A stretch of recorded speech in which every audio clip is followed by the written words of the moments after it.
கர்த்தருடைய நாமத்திற்கு மகிமையுண்டாகட்டும்.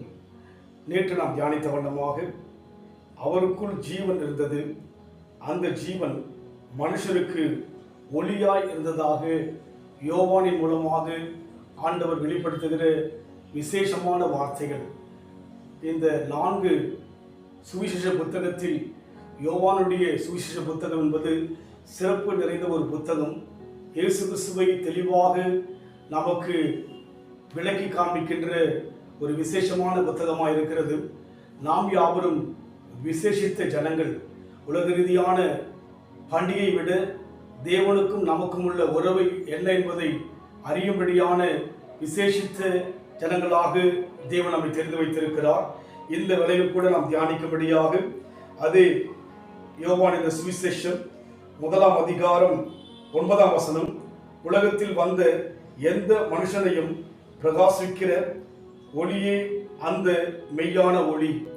தேவன் ஒளி மாத்திரமல்ல, உலகத்தில் அவரே மெய்யான ஒளியாய் இருக்கிறார். ஒளி என்பது உண்மையாகவே மாறி மாறி வரும். ஒளி வரும், இருள் வரும், ஒளி வரும், இருள் வரும். ஆனால் இவரோ மெய்யான ஒளியாய் இருக்கிறபடினாலே தெளிவாய் சொல்லப்படுகிறது, உலகத்தில் வந்து எந்த மனுஷனையும் பிரகாசிக்கிற மெய்யான ஒளி என்று சொல்லி. உண்மையாகவே ஒரு குறிப்பிட்ட தேசத்துக்கு இயேசு கிறிஸ்து வரவில்லை. உலக ரீதியான சரித்திரத்தில் நாம் பார்க்கும்போது இயேசு கிறிஸ்து இஸ்ரவேலிலே பெத்லகேமிலே பிறந்தார் என்று பார்க்கிறோம். ஆனால் யோவான் மூலமாக தேவன் என்ன சொல்லுகிறார், உலகத்தில் வந்து எந்த மனுஷனையும் பிரகாசிக்கிற ஒளியே அந்த மெய்யான ஒளி என்று சொல்லி. உலகத்தில் இருக்கிற எந்த மனுஷனையும் அவர் ஒருவர் தான் பிரகாசிக்க செய்ய முடியும்.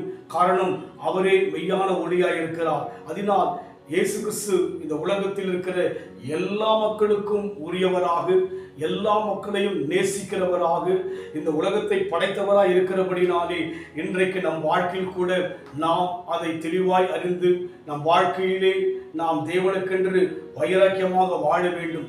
பண்டிகை என்பது வந்து கடந்து போய்விடும்.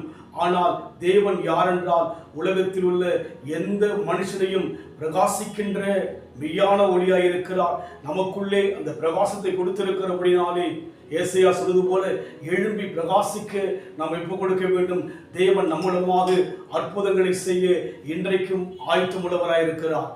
மகிழ்வோம் மகிழ்வோம் தினம் மகிழ்வோம், இயேசு ராஜன் சொந்தமாயினார். இந்த பாதளத்தின் சொந்தக்காரர் என்னும் உள்ளத்தில் சொந்தமானார். இந்த பாதளத்தின் சொந்தக்காரர் என்னும் உள்ளத்தில் சொந்தமானார். ஆனந்தமே பரமானந்தமே, இது மாபெரும் பாக்கியமே. இந்த பாதளத்தின் சொந்தக்காரர் என்னும் உள்ளத்தில் சொந்தமானார்.